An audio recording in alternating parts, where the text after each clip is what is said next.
نحمده ونصلي ونسلم على رسوله الكريم أما بعد فأعوذ بالله من الشيطان الرجيم بسم الله الرحمن الرحيم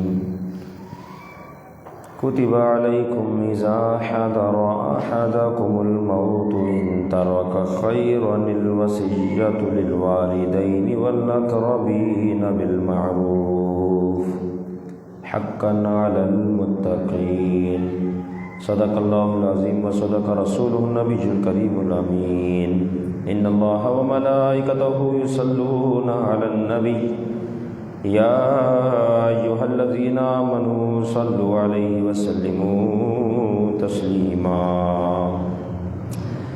اللهم صل على سيدنا ومولانا محمد عدد ما في علم الله صلاة دائمة بدوام ملك الله صلاة وسلام عليك يا رسول الله اللہ جل جلالہ واتم برہانہ وعظم شانہ کی حمد و ثنا سرکار فخر کائنات قائد المرسلین خاتم النبیین احمد مصطفیٰ جناب محمد مصطفیٰ صلی اللہ تعالیٰ علیہ وسلم کی بارگاہ میں ہدیۃً تحفۃً محبتاً اخلاصاً عقیدتاً درود و سلام کا نذرانہ پیش کرنے کے بعد رب ذوالجلال کی دی ہوئی توفیق سے الحمدللہ ہر اتوار بعد نماز ظہر درس قرآن کا سلسلہ جاری ہے۔ رب تعالی ہم سب کو اس عمل پر استقامت نصیب فرمائے اور قرآن مجید کے نور سے ہم سب کے قلب کو منور فرمائے۔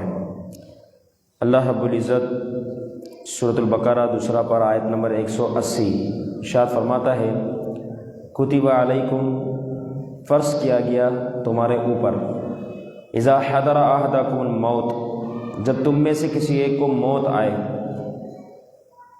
ان ترک خیرا اگر وہ چھوڑے مال الوصیۃ للوالدین والاقربین بالمعروف تو وہ وصیت کر جائے اپنے والدین کے لیے قریبی رشتہ داروں کے لیے دستور کے مطابق حقاً علی المتقین یہ واجب ہے پرہیزگاروں پر۔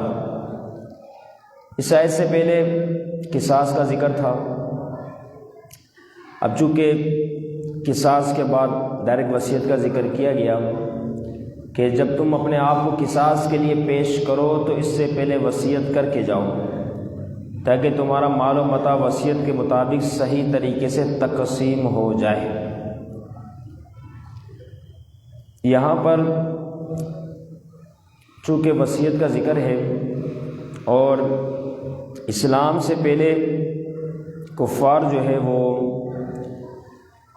اس طریقے سے وصیت کرتے کہ علاقے میں جو مشہور ہوتا اس کے نام پہ ساری جائیداد وقف کر دیتے ہیں زمانے جاہلیت میں اسلام کے ظہور سے پہلے، یا پھر کمیٹی کے نام پر کر دیتے ہیں، انجمن کے نام پر کر دیتے ہیں، سوسائٹی کے نام پر کر دیتے ہیں۔ نیت کیا ہوتی کہ ہم اگر اپنے خاندان کے نام پر وصیت کریں گے تو ہمارا چرچا نہیں ہوگا، لیکن ان کمیٹیوں ان سوسائٹیوں کے نام پر ان انجمنوں کے نام پر ہم جب وقف کر کے جائیں گے وصیت کر کے جائیں گے تو فائدہ یہ ہوگا کہ ہماری سخاوت کا چرچا بہت دیر تک چلتا رہے گا کہ یہ فلاں شخص تھا جس نے یہ وصیت کی۔ تو یہ وصیت کا جو حکم تھا اس میں اپنے اعز و اقربا والدین قریب رشتہ داروں کو چھوڑ دیتے ہیں اور وصیت کر جاتے ہیں ان لوگوں کے لیے۔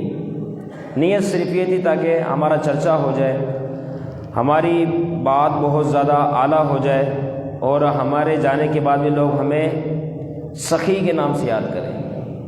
حالانکہ حدیث مبارکہ میں ہے، بخاری شریف کے اندر حدیث مبارکہ ہے، آپ علیہ الصلوۃ والسلام نے فرمایا تمہارا اپنے اہل خانہ کو اہل و عیال کو غنی چھوڑ جانا یہ بہتر ہے اس چیز سے کہ تم انہیں فقیر چھوڑ جاؤ، محتاج چھوڑ جاؤ کہ وہ لوگوں کے سامنے ہاتھ پھیلائے۔ یعنی غنی چھوڑ جانا بہتر ہے، مالدار چھوڑ جانا بہتر ہے، اس سے بہتر کہ تم انہیں جو ہے وہ محتاج چھوڑ جاؤ کہ وہ لوگوں کے آگے ہاتھ پھیلا رہے ہیں، بیچارے سوال کر رہے ہیں۔ تو فرمایا یہ درست نہیں، کہ انہیں بھی مالدار چھوڑ جاؤ، انہیں بھی غنی. ورنہ یہ ہے کہ جس طرح میں نے عرض کیا کہ زمانے جاہلیت میں بس اپنا نام اونچا کرنے کے لیے سارا مال جو ہے وہ انجمنوں کے نام وصیت کر کے چلے گئے. تو کتنا غلط کیا ان لوگوں نے، اپنے اہل خانہ کو فقیر بنا دیا، خود تو چلے گئے. تو فرمایا اس کی سخت ممانعت ہے، اس کی اجازت نہیں. اور کتب علیکم، فرض کیا گیا تمہارے اوپر. اب فرض ہے تمہارے اوپر کیا چیز؟ وصیت. جبکہ آپ یہ جانتے ہیں کہ ہمارے کتنے دوست و احباب جاتے ہیں اس دنیا سے رخصت ہوتے ہیں، وصیت نہیں کی ہوئی ہوتی. جبکہ یہاں رب فرما رہا ہے کتب علیکم، تم پر فرض ہے. وہ کیا ہے؟ وصیت. تو یہ سابقہ دور میں اسی طریقے سے ہوتا تھا ابتدائی اسلام میں کہ وصیت کے مطابق ہی جائیداد کو، پراپرٹی کو تقسیم کیا جاتا تھا، جب تک آیت میراث نازل نہیں ہوئی تھی. جیسے آیت میراث کے احکام نازل ہو گئے کہ وارثوں کے لیے یہ حصہ ہے اللہ رب العزت کے یہاں، تم ان حصوں کے مطابق وارثوں کو ان کا حصہ دو. جب تک آیت میراث کا حکم نہیں آیا تھا تو اس وقت وصیت پر عمل کرتے ہوئے ہی میراث کو تقسیم کیا جاتا تھا. لیکن جب آیت میراث آ گئی سورۃ النساء آیت نمبر 11 اور 12، جب اس کا نزول ہو گیا تو اس کے بعد جو ہے اب وصیت کرنا صرف مستحب، جواز، اس کا درجہ رہ گیا. کہ کوئی کرے گا تو جائز ہے، مستحب ہے. لیکن فرض کے درجے سے وہ آیت مبارکہ نازل ہوئی تو ان آیتوں نے اس کے فرض کے درجے کو منسوخ کر دیا. اب جو ہے وہ وصیت فرض نہ رہی، کیونکہ اب تو اللہ رب العزت کی طرف سے وارثوں کے لیے، والدین کے لیے، اعز و اقربا کے لیے، بھائی بہنوں کے لیے، اولاد کے لیے حصے بیان کر دیے گئے. جب حصے بیان کر دیے گئے تو اب بندہ اپنی طرف سے کوئی حصہ نہیں مقرر کر سکتا. جب تک وہ آیت مبارکہ نازل نہ ہوئی تھی، اس کا حکم نازل نہ ہوا، تو اس وقت تک کا حکم تھا کہ وصیت کر کے ہی دنیا سے جانا ہے. لیکن جیسے وہ آیت مبارکہ نازل ہوئی، اب حکم جو ہے اس آیت مبارکہ کا، وصیت کا، وہ منسوخ ہوا. فرمایا کتب علیکم، فرض ہے تم پر، اذا حضر، جب آئے تم میں سے، احدکم الموت، موت پہنچے. اب موت آئے گی کیسے پتہ چلے گا؟ تو اس کا اشارہ ہوگا. اشارہ یہ ہوگا کہ بندہ بہت سخت بیمار ہو گیا، تو اب اس کے لیے ضروری ہے کہ اس موقع پر وصیت کر لے. انتقال سے پہلے وصیت کرنا فرض. اور انتقال سے پہلے سے مراد یہ نہیں ہے کہ زندگی کے جس حصے میں چاہے وصیت کر لو، نہیں، بلکہ اس حال میں وصیت کرنا ہے کہ اب جو انتقال کے قریب ہو اس میں. پھر کیا ہوا کہ یہاں پر ایک تو یہ ہے کہ انتقال سے پہلے وصیت کرنا، دوسرا یہ ہے کہ جو لوگ قصاص کی صورت میں اپنے آپ کو پیش کر رہے ہیں ان کو تو ہر حال میں قتل ہی کیا جائے گا، ان کو تو ہر حال میں مارا جائے گا.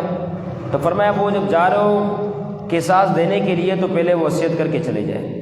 تو اس سے مراد یہ اذا حضر احدکم الموت ان ترک خیرا، اگر وہ چھوڑ جائے مال ہے تو وصیت ہے، مال نہیں ہے تو کس چیز کی وصیت؟ فرمایا الوصیات، تو وصیت اس کے لیے فرض ہے. اب دیکھیں وصیت ہے، اس کے مابین جو ہے وہ اگر دیکھا جائے تو 5 لفظ آتے ہیں. ایک ہے موسی، وصیت کرنے والا. ایک ہے موسیٰ لہو، جس کے لیے وصیت کی گئی. ایک ہے موسیٰ بہی، جس چیز کی وصیت کی گئی. اور ایک ہے وصی، جو یہ سارے وصیت کے احکام جاری کرے گا، جس کو اختیار دیا گیا ہے. اور ایک ہے خود وصیت، جو سارے پروسیس کا نام ہے. 5 چیزیں ہو گئی. اور آسانی سے سمجھنے کے لیے جب کوئی وصیت کرے گا یہ 5 باتیں آئے گی. ایک ہے موسی، مثال کے طور میں وصیت کرنے والا. موسیٰ لہو، دوسرا شخص جس کے لیے میں وصیت کر رہا ہوں. موسیٰ بہی، جس چیز کی وصیت کر رہا ہوں، کوئی نہ کوئی شے تو ہوگی جس کی وصیت کی جا رہی ہے. اور نمبر 4 وصی، جس کو میں اختیار دے کے جا رہا ہوں کہ میرے جانے کے بعد آپ کو اس طریقے سے وصیت کا نفاذ کرنا ہے. اور نمبر 5 آخری، وہ اس سارے پروسیس کو کیا کہا جاتا ہے؟ وصیت کرنا، جو میری طرف سے حکم جاری ہو رہا ہے. تو یہ 5 باتیں فرمایا الوصیۃ، وصیت، کیونکہ جب بھی وصی کا وصیت کا حکم ہوگا یہ 5 باتیں لازمی ہوگی۔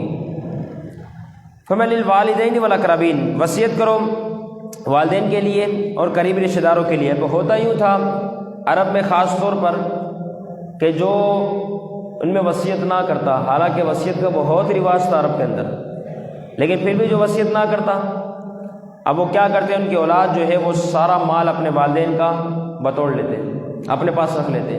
کسی کو یعنی والدین جو ہے وہ بیچارے انتظار کرتے رہتے ہیں، لیکن اولاد جو ہے سارا کا سارا مال اپنے پاس رکھ لیتی، اور والدین کو جو ہے یعنی میت کے ماں باپ کو جو کچھ نہ ملتا، میت کی اولاد ہی سب لے لیتی۔ تو فرمایا یہ مناسب نہیں، فرمایا للوالدین والاقربین بالمعروف، دستور کے مطابق ان والدین کے لیے بھی قریبی رشتہ داروں کے لیے وصیت کرو، کہیں ایسا نہ ہو کہ ایک فرد ہی تمہارا سارا مال رکھ لے۔ تو یہ سارے احکام اس وقت تھے جب جو ہے میراث کے احکام نازل نہیں ہوئے تھے۔ بالمعروف، معروف طریقے سے۔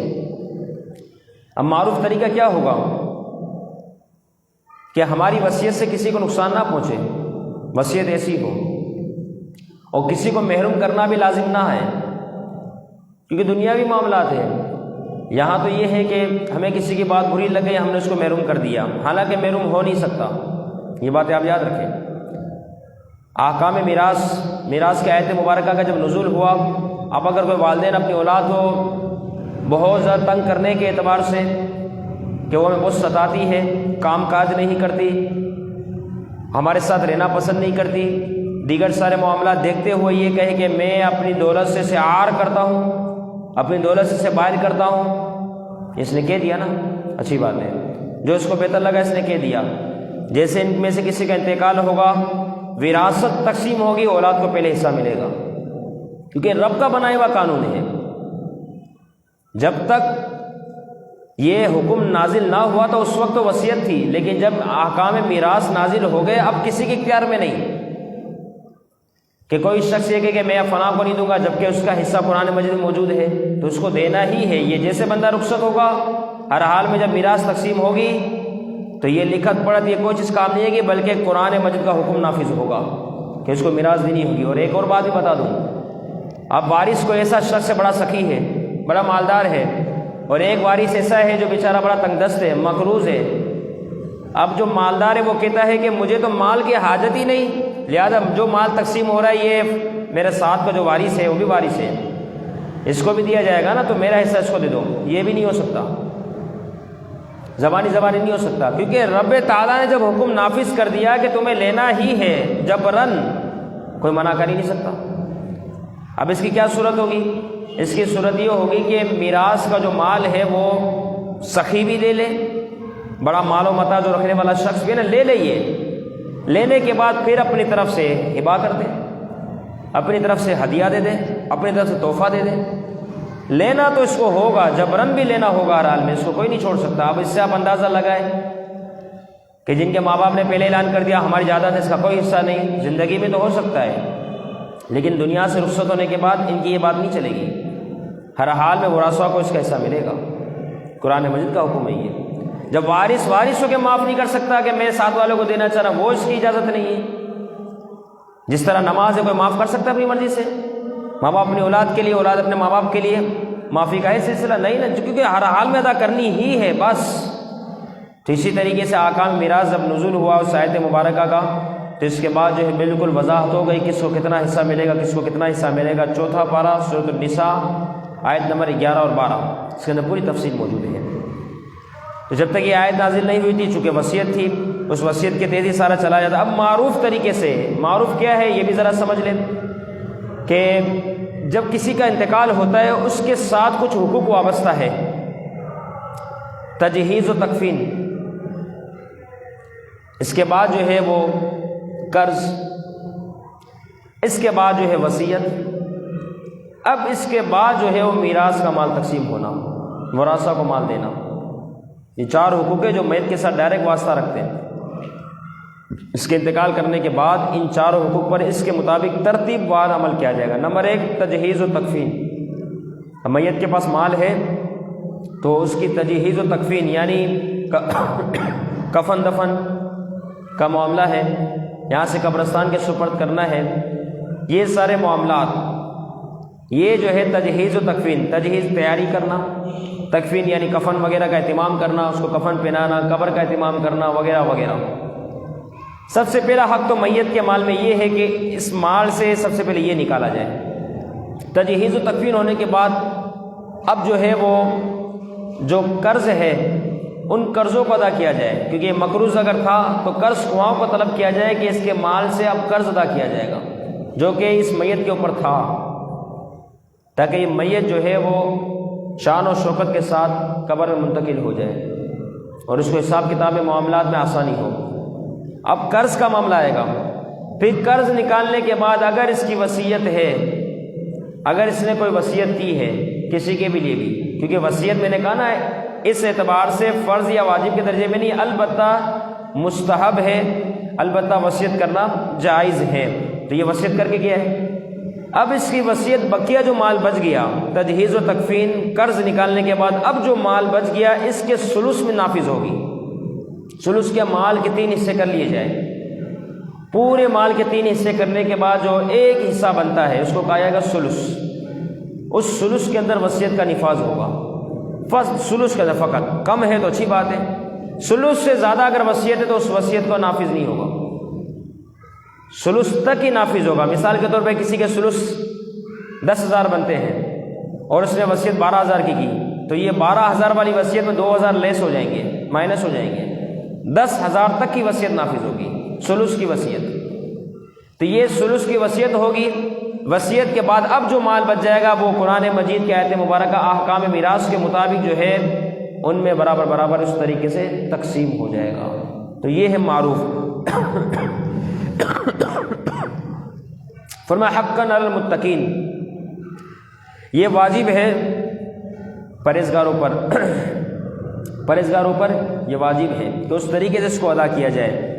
ابن ماجہ شریف کے اندر حدیث مبارکہ ہے، ابو داؤد شریف کے اندر بھی موجود ہے، کتنی شاندار حدیث مبارکہ۔ آپ علیہ الصلوۃ والسلام نے فرمایا ان اللہ قد اعطى كل ذی حق حقہ فلا وصیۃ للوارث، او کما قال النبی صلی اللہ علیہ وسلم۔ فرمایا ان اللہ قد اعطى كل ذی حق حقہ، بے شک اللہ تعالیٰ نے ہر حقدار کو اس کا حق دے دیا، ہر حقدار کو اللہ نے ہر حقدار کو اس کا حق دے دیا۔ فلا وصیۃ للوارث، تو وصیت نہیں ہے وارث کے لیے، اب وارث کے لیے کوئی وصیت نہیں۔ دیکھو یہاں اس آیت مبارکہ میں حکم تھا، لیکن احکام میراث جب کا نزول ہوا تو میرے رب نے چونکہ سب کے احکام بیان فرما دیے تو آپ علیہ الصلوۃ والسلام نے فرمایا ان اللہ قد اعطى كل ذی حق حقہ، کہ اللہ تعالیٰ نے ہر حقدار کو اس کا حق دے دیا۔ تو جب حق دے دیا تو حق اس کو مل گیا، بس اس کے بعد مزید اس کے لیے وصیت نہیں ہو سکتی۔ تو جہاں وصیت کا حکم لگا کہ وصیت جو ہے اب ہمارے زمانے میں یا آیت احکام میراث کے نزول کے بعد وصیت جو ہے وہ مستحب ہے، وصیت جو ہے کرنا جائز ہے، لیکن کس کے لیے؟ وارثوں کے لیے نہیں ہو سکتی وصیت، یہ بات یاد رکھنا۔ فلا وصیت للوارث، وراثہ جتنے بھی ہیں ان کے لیے وصیت نہیں ہو سکتی، اگر ان کے لیے کوئی وصیت کرے گا وصیت نافذ نہیں ہوگی۔ ہاں اگر دیگر وراثہ راضی ہو جائے تو الگ مسئلہ ہے، لیکن وصیت وارثوں کے لیے نہیں، کیونکہ ان کا حق تو بیان ہو گیا، ان کو کتنا حصہ دیا جائے گا بیان ہو گیا، اب وصیت ان کے لیے نہیں ہو سکتی۔ وصیت تو وراثہ کے علاوہ جو افراد ہوں گے، میت نے اگر ان کے لیے کی ہے تو اس کا نفاذ ہوگا، وصیت وارثوں کے لیے نہیں ہو سکتی، کیونکہ اللہ نے ہر حقدار کو اس کا حق دے دیا۔ اب جب رب ہو کے مخلوق کا حق ادا کر دے، ان کے حق کو بیان کر دے کہ اس طریقے سے دیا جائے گا، لیکن مخلوق ہو کر اپنے رب کا حق ادا نہ کرے، اس حق میں حق تلفی کرے، کیونکہ بندوں پر سب سے بڑا حق اپنے رب کا ہے، اس نے پیدا فرمایا ہے، تو ہر حال میں کوشش کیجئے رب کا حق ادا کیجئے۔ وہ کیا ہے؟ عبادتیں کرنا۔ وما خلقت الجن والانس الا لیعبدون، ہم نے انسان اور جنات کو پیدا ہی عبادت کے لیے کیا ہے۔ تو ہر حال میں نماز کی پابندی، روزے، دیگر احکام، زکوٰۃ، حج، یہ سارے معاملات جس پر جو لازم ہے، شریعت نے جو حد مقرر کی ہے شرائط کے ساتھ، وہ تمام اس کو ادا کریں، یہ ان پہ لازم ہے، کیونکہ یہ رب تعالیٰ کی طرف سے ہمیں عطا کیا گیا ہے اور ہم پر لازم ہے کہ ہم اپنے رب کا حق سب سے پہلے ادا کریں۔ سیدنا ابو درداء رضی اللہ تعالیٰ عنہ اور سیدنا سلمان فارسی رضی اللہ تعالیٰ عنہ، ہجرت کے بعد آپ علیہ الصلوۃ والسلام دونوں کو بھائی بھائی بنا دیا۔ ایک موقع تھا سلمان فارسی رضی اللہ تعالیٰ عنہ سیدنا ابو درداء رضی اللہ تعالیٰ عنہ سے ملاقات کے لیے گئے. ان کے گھر پہنچتے ہیں، دیکھتے ہیں کہ ام درداء موجود ہے، آپ کی زوجہ موجود ہے، لیکن ان کا حال بڑا پراگندہ ہے، عجیب و غریب حالت ہے. تو حضرت سلمان فارسی رضی اللہ تعالیٰ عنہ نے پوچھ لیا یہ کیا کیسی حالت بنائی ہوئی ہے؟ تو ابو درداء رضی اللہ تعالیٰ عنہ کی جو زوجہ ہے وہ رضی اللہ تعالیٰ عنہ کہتی ہے کہ آپ کے بھائی ابو درداء رضی اللہ تعالیٰ عنہ، ان کو دنیا سے کوئی حاجت ہی نہیں، دنیا سے کوئی رغبت ہی نہیں. تو آپ جب ان کو دنیا سے کوئی حاجت ہی نہیں ہے تو لہٰذا میرا حال یہ ہے. اتنی دیر میں سیدنا ابو درداء رضی اللہ تعالیٰ عنہ تشریف لے آئے. آپ نے فوراً سلمان فارسی رضی اللہ تعالیٰ عنہ کے لیے کھانے کا اہتمام کیا. جیسے دسترخوان پہ بیٹھے سلمان فارسی رضی اللہ تعالیٰ عنہ سمجھ گئے کہ یہ تو ہمیشہ کے لیے روزہ ہی رکھتے ہیں. تو سلمان فارسی رضی اللہ تعالیٰ عنہ نے عرض کی کہ آپ جب تک نہیں کھائیں گے میں بھی نہیں کھاؤں گا، مہمان ہوں، بات تو ماننی پڑے گی آپ کو. اب جب رات کو سونے کا وقت آیا تو سلمان فارسی رضی اللہ تعالیٰ نے آرام کرنے کے لیے لیٹے تو وہ سیدنا ابو درداء رضی اللہ تعالیٰ عبادت میں مشغول ہو گئے. دوبارہ آپ نے بات کی کہ آپ ساری رات عبادت کریں گے تو ذرا یہ بتائیں کہ بہتر نہیں ہے کہ آپ رات کے آخری حصے میں عبادت کریں، رات کا جو آخری حصہ ہے اس میں عبادت کریں، دعائیں مانگیں، رات جو کچھ وقت کے لیے سونے کے لیے اس میں آرام بھی کر لیں.